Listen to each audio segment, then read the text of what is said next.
अस्सलाम वालेकुम दोस्तों, इंडियस एकेडमी में वेलकम करता हूँ आपको। आज टॉपिक है रिले। तो चलें रिले को एक्सप्लेन करते हैं। Introduction. Relay is an electromechanical device that can be used to make or break an electrical connections. ये इलेक्ट्रिकल कनेक्शन को ब्रेक या उनको बनाने में जो है वो काम करती है। उसके बाद it consist of flexible moving mechanical part which can be controlled electronically through an electromagnet. Basically a relay is just like a mechanical switch, but you can control it with an electronic signal instead of manually turning it off or on. Again, this working principle of relay fits only for the electromechanical relay. ये basically इसको आप समझ रहे हैं कि एक switch है जिसको आप ऑन ऑफ करते हैं, ठीक है। लेकिन क्या है कि ये मैन्युअली नहीं है, इसको सिग्नल्स के थ्रू जो है वो किया जाता है, इलेक्ट्रिकल सिग्नल्स के थ्रू। और ये जो हम बता रहे हैं ये इलेक्ट्रोमैकेनिकल रिले है, ठीक है, उसकी मिसाल है। अब आते हैं, there are many types of relay and each relay has its own application. Standard and generally used relay is made up of electromagnets which is generally used as a switch.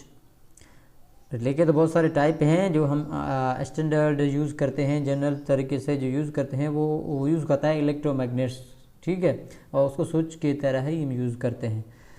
आगे चलते हैं। कंस्ट्रक्शन ऑफ रिले जो है यहाँ पर अंदर से इस तरह कंस्ट्रक्शन होती है। हम देखेंगे नीचे जो यहाँ पर नॉर्मली कॉइल टर्मिनल्स हैं ये जाती हैं ऊपर, ये कॉपर वायर वेंडिंग है और कोर के ऊपर असल में मैग्नेट पैदा करती है। जब इसको डीसी करंट स्मॉल करंट हम जो है वो प्रोड्यूस करवाते हैं। असल में रिले का मकसद ही यही होता है कि हम जो स्विच को ऑन या ऑफ या अपने तरीके से जो है वो मूव करवाएं, जो है अपनी कनेक्शंस जो है वो डिफरेंट तरीके से बहाल करवाएं। कहीं किसी पर मसला आ रहा है तो उसको ट्रांसफ़र किसी और तरीके से कर दें। तो ये छोटे से जो क्या कहते हैं, छोटा सा हमें पावर देना पड़े, ज़्यादा जो है वो एनर्जी ज़ाया ना करनी पड़े, तो इसके लिए हम ये यूज़ करते हैं। और ये यहाँ पर जो वाइंडिंग है और ये कोर है, इस पर इलेक्ट्रोमैग्नेट जो है वो पैदा होती है, जिसकी वजह से मैग्नेटिक फोर्स पैदा होती है जो अट्रैक्ट करती है इस आर्मर, मूवेबल आर्मर जो है, आर्मेचर जो है, इसको अट्रैक्ट करती है। जब इसको अट्रैक्ट करती है तो ये दूसरे जो है नॉर्मली ओपन टर्मिनल के ऊपर आ जाती है, जबकि पहले नॉर्मली क्लोज्ड जो है वो टर्मिनल पर है। जैसे हम नॉर्मली क्लोज्ड पर कोई जो है वो क्या कहते हैं लोड दे दें, उस पर वो चल रहा हो लोड, कोई मसला आ जाए तो हम क्या करेंगे, ऑटोमेटिकली एनर्जाइज हो जाएगा, ये कॉइल एनर्जाइज हो जाएगी और यहाँ पर मैग्नेटिक फोर्स पैदा होगी जो आर्मेचर को खींच लेगी, अपनी तरफ खींचेगी। तो ये ऑटोमेटिकली नॉर्मली ओपन टर्मिनल के साथ कनेक्ट हो जाएगा और नॉर्मली क्लोज टर्मिनल जो है वो उससे अलग हो जाएगा।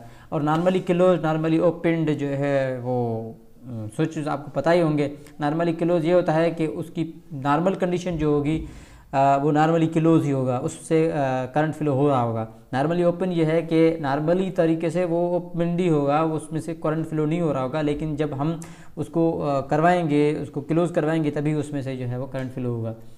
तो इसमें कुछ और चीज़ खास नहीं है। आगे चलते हैं। The general circuit representation of relay it is as shown figure below. Figure में देख सकते हैं, पहले भी समझा चुका हूँ मैं। तो जो लेफ़्ट साइड पे है नो वोल्टेज देख रहे हैं, यहाँ पर नॉर्मली क्लोज है, वो क्लोज है, कनेक्टेड है, ठीक है, नॉर्मली क्लोज है। अब जब वोल्टेज नहीं है तो नॉर्मली क्लोज पर ही होगा। जब हम इसे वोल्टेज अप्लाई करेंगे तो यहाँ पर एनर्जाइज्ड होगी, जो है ये कॉइल एनर्जाइज होगी, इससे मैग्नेटिक फील्ड पैदा होगी। नॉर्मली क्लोज पर जो आर्मेचर था उसको इसने खींच लिया अपनी तरफ, क्योंकि वहाँ पर मैग्नेटिक फोर्स नहीं है, ठीक है। और जैसे इसको खींच लिया तो नॉर्मली ओपन पर आ गया और नॉर्मली ओपन जो है वो यहाँ से क्या हो गया, स्टार्ट हो गया करंट फ्लो करना। तो इस तरह से ये काम करता है। आगे different types of relay. Electrothermal relay होता है when two different material are joined together in form into a bimetallic strip. When this strip is energized it tends to bend. This property is used in such a way that the bending nature makes connection with the contacts. अब यहाँ पर क्या कहता है, दो material हम जो है वो जॉइंट करते हैं एक दूसरे के साथ। उसके बाद क्या होता है कि जो स्ट्रिप जो होती है वो एनर्जाइज होती है, उसके बाद एनर्जाइज होकर बेंड होती है, तो फिर जो है वो कनेक्शन जो बनाती है। कॉन्टैक्ट्स के साथ। इस तरह से ये काम करता है इलेक्ट्रोथर्मल रिले। अब इलेक्ट्रोमैकेनिकल रिले ये हम पढ़ चुके हैं अभी। ये क्या है कि with the help of few mechanical parts and based on the property of an electromagnetic conduction is made up with the contacts. हम कुछ मैकेनिकल पार्ट्स को इस तरह से मैनेज करते हैं कि वो इलेक्ट्रोमैग्नेटिक कनेक्शन से जो है वो कॉन्टैक्ट्स के साथ जो है वो कनेक्शंस बनाती है। ठीक है, अब सॉलिड स्टेट रिले क्या है? Instead of using mechanical parts as an electrothermal and electromechanical relays, जैसे हम इलेक्ट्रोथर्मल और इलेक्ट्रोमैकेनिकल रिलेज में हम क्या कर रहे थे? मैकेनिकल पार्ट्स यूज़ कर रहे थे। It uses semi conductor device, इसमें हम सेमी कंडक्टर डिवाइसेज यूज़ करते हैं। So the switching speed of the device can be made easier and faster, ताकि स्विचिंग स्पीड जो है वो आसानी से तेज़ हो जा सके, आसान भी हो और तेज़ भी हो। The main advantages of this relay are its more life span and faster switching operating compare to the other relays. ये बहुत ज़्यादा चलता है और तेज़ स्विचिंग भी है। ठीक है, बाकी रिलेज के मुकाबले में। अब हाइब्रिड रिले जो है ये it is the combination of electromechanical and solid state relay. जो इलेक्ट्रोमैकेनिकल ऊपर पढ़ा है और सॉलिड स्टेट रिले पढ़ा है, ये दोनों का कॉम्बिनेशन होता है कि ऐसे भी इलेक्ट्रोमैकेनिकल के भी काम होते हैं इसमें और सॉलिड स्टेट रिले के भी काम होते हैं। आगे चलते हैं pole and throw. Switches can also classified based on the number of pole and throw combination. A pole can be considered as an input terminal and movable part connected to it, where the throw can be considered as an input terminal or output terminal। तो हम ऐसा कह सकते हैं कि switches जो हैं वो थ्रो हैं और पोल जो है आर्मेचर है।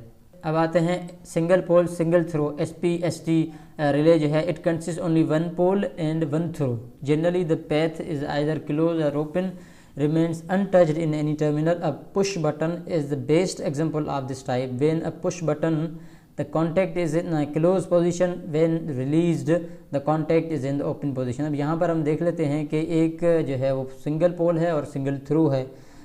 जैसे ही हम जो है वो इसको हम ऐसा कह सकते हैं कि पुश बटन की तरह ही है। हम इसको पुश करेंगे तो ये क्लोज कॉन्टैक्ट हो जाएगा और जो ओपन रिलीज़ करेंगे तो ओपन पोजीशन में हो जाएगा।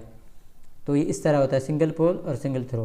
सिंगल पोल डबल थ्रो क्या है कि this type of switches consist only one pole but has two throws, so the contact always made to either of the terminals. A slide switch can be considered as its example. A slider is always connected to either of the contacts. हम इसको slider switch का मिसाल ले लेते हैं कि इस तरफ स्लाइड किया तो दूसरी तरफ से स्विच जो है कनेक्ट हो गया, इस तरफ स्लाइड किया तो दूसरी तरफ हो गया। तो यहाँ पर भी ऐसे ही है, टू थ्रोज हैं। ठीक है, और सिंगल पोल है तो पोल को उस तरफ ले जाएंगे तब भी कोई ना कोई कनेक्शन बनेगा, उस तरफ लेके जाएंगे तब भी कोई ना कोई कनेक्शन बनेगा। ये है SPDT, वो था SPST था। ठीक है, अब आते हैं double pole but single throw DPST। It has two poles and a throw. The contact of are either opened or closed, which is done simultaneously. Toggle switch works on this property. When the switch is toggled from one position to another, both the contacts are moved simultaneously. यहाँ पे इस तरह है कि या तो दोनों open होंगे या तो दोनों जो है वो ऑफ हो जाएंगे, या तो ओपन हो जाएंगे या तो क्लोज हो जाएंगे दोनों। तो इस तरह ही है ये डबल पोल सिंगल थ्रो। अब डबल पोल डबल थ्रो ये है। यहाँ पर क्या है कि हमारे पास पोल डबल हैं लेकिन थ्रो भी डबल हैं, तो यहाँ पर भी साइमल्टेनियसली मूव करेंगे, या तो कोई एक मतलब होंगे तो ऑन स्टेट में, लेकिन क्या होंगे थ्रो कोई एक थ्रो चल रहा होगा। जैसे हमने जो दो पोल हैं उनको ऊपर की तरफ मूव कराया तो भी कनेक्शन ऑन है, नीचे की तरफ कराया तभी कनेक्शन ऑन है, लेकिन यहाँ पर कनेक्शन जो है वो दो हैं, चार है कनेक्शन, दो थ्रोज हैं। ठीक है जी, उम्मीद है आप लोगों को ये पसंद आया होगा, शॉर्ट और क्लियर जो है वो एक्सप्लेनेशन। और सब्सक्राइब करें हमारे चैनल को ताकि आने वाली वीडियोस आप तक पहुंच सकें। जज़ाकल्लाह, अस्सलामु अलैकुम।